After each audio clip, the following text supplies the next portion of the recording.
you doing? I'm Dave, that's Glenn. We're the NC Beer Guys, and this is the NC Beer Buzz. We're at the Triple C Brewery in the south end of Charlotte to talk to Chris Murphy and Scott Kimball about their new business and how to get this brewery going. We're here to talk beer. Let's go inside. So we're here with Chris and Scott. Chris, you want to tell us a little bit about Triple C, what it's all about? Sure, I guess in one word I can describe it as a dream. I know that it first started out with myself, Chris, my wife, Christina, and my business partner, Chris Harker. We had all been homebrewing for a few years. Had been, just friends in general, several years prior to that. I guess it didn't take very long, about a year homebrewing together in our kitchen, to realize that we really wanted to take it to the next level. Not only that, but I had also worked in a cube for the last 8 years, so the desire to start my own business was there as well. My wife and I had discussed several different options, prior to actually teaming up here with Chris to start Triple C. But at this point, it's just a dream coming true. We decided to take the next step about last summer sometime, and it's taken about that much. It's taken about a year to get this up and running.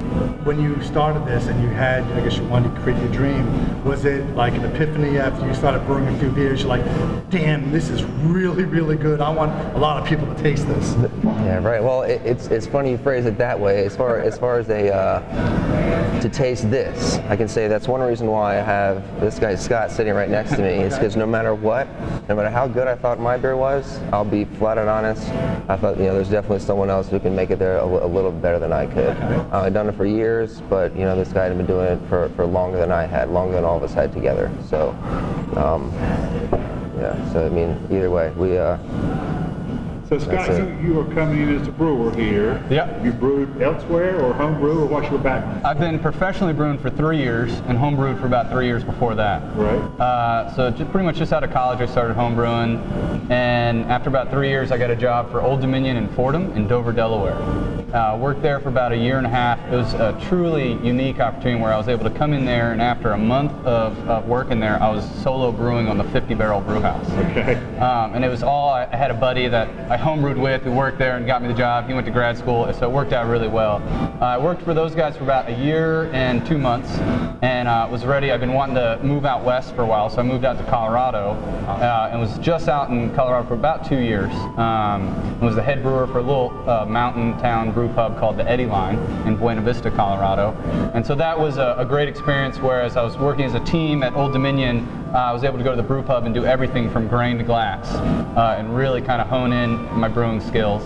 And then, let's see, I've been in Charlotte here since February, so coming up about 6 months, and just saw Triple C as a great opportunity for me to come in, and really, it's all my recipes. So like Chris was saying earlier, that's the dream, and that's been the dream for me in my brewing career. Yeah, I'll chime back in right there saying that, what we really wanted was someone who whether they had their own recipes or not, they had that desire to make something new. When we first interviewed him, he'd say he was, while I'm sure he enjoyed his old position there at the Eddy Line, he was making the same recipes over and over again. We wanted someone who wanted that freedom to make something of their own and experiment and whatnot. So, and that is something that we really found obviously attractive with Scott, was that he really had that desire to make something different.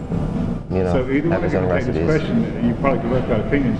What are we going to come to know as the Triple C beer? Is there going to be some flagships that you'll always have? Is it going to be changing up all the time, or what are we? Well, we have we'll start out with about five beers, 5 recipes that we're set on. As far as a flagship, I'd say we're going to have our light rail pale ale. The name comes right from the light rail line that's right here. Okay. And then our smoked amber ale, which is just, I'd say, all of our you're drinking it right there.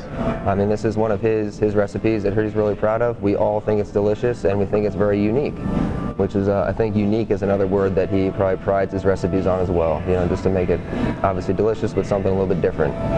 So now, with unique, how unique have you explored to sit down? I mean, there's all these different flavors that are coming out between the seasonals and now experimenting with different types and flavors that people would never have thought about a couple of years ago. What would be like a really out off the wall unique for you? You know, besides from our core beers, I'm really into aging beers in bourbon barrels, which is a very growing trend. And so really it's just kind of playing with these different flavors. For example, like that smoked amber, it has cherry wood smoked malt, which is pretty new from Breeze. And so that's where trying to get these new ingredients that are just coming out from the maltsters and new hops and playing with those. And then, you know, taking things and putting our own spin on it and just making big high gravity beers, aging them. Fortunately for us, we have so much space here that we can brew up a batch, put it, fill up about 9-10 bourbon barrels and just put it in a temp controlled room and let it sit for 6 months plus longer if I feel it needs more time, and we just have that freedom to do that. And so whereas a lot of maybe other startups or even existing breweries may not have the space or the time to do that, we have that advantage. You should tell them briefly about our one current beer we're thinking about barrel aging. We haven't, no one else has tasted it around the Charlotte area yet, but we'll definitely bring it back out when the colder months come around. So. Yeah, and it's something that now that it's hard. You don't think about drinking a really heavy or a high alcohol dark beer, but I want to brew it now so that it's ready for the winter months. Of course. And so I call it a breakfast porter. It's just a 10.5% big dark porter, lots of oats to get that creamy body, right. Lots of chocolate malt, putting honey and lactose in the boil. Oh, creaminess. Yep. And then coffee on the cold side in the secondary, in the bright tank, and then aging in a bourbon barrel. And so, and the bourbon barrel. Wow. And what we'll probably do is do a 30-barrel batch of that, keg off half of it, and sell that immediately, and have that available to the market immediately, and then put the other half in bourbon barrels.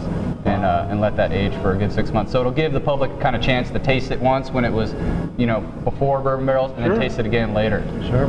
Talking about your market, now I know we're kind of new to the game. Where can you get your beer now? Or where are you expecting to 6 months from now? Where are we going? Right now, it's not for sale anywhere. Hopefully within the next month it'll be up and running here in our tap room. First of all, want to get the address. Where are we here? Where is here? 2900 Griffith Street. Okay. In Charlotte. In Charlotte. South End Charlotte. South End Charlotte. South End Charlotte. Yes.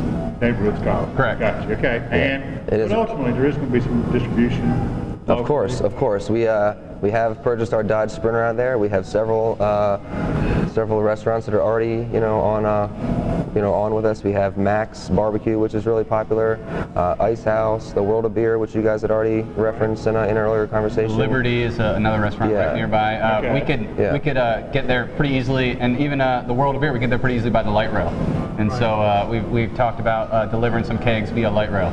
Oh, really? At least our first one. We don't know we don't know about the legalities about that yet. But even if it's empty for the first one, but Revolution Pizza, which is pretty big, they have 50 something beers on tap there, and they're planning on adding another 15, I believe, after talking to the bar manager. So. And these are all venues that we've done tastings at, beers that I made on a pilot scale, and so it was a great opportunity for me to go out, meet the public, put a name to people that heard about us when they hadn't necessarily met us yet, and also for me to get some feedback on the beers when they were in those beginning stages. Right.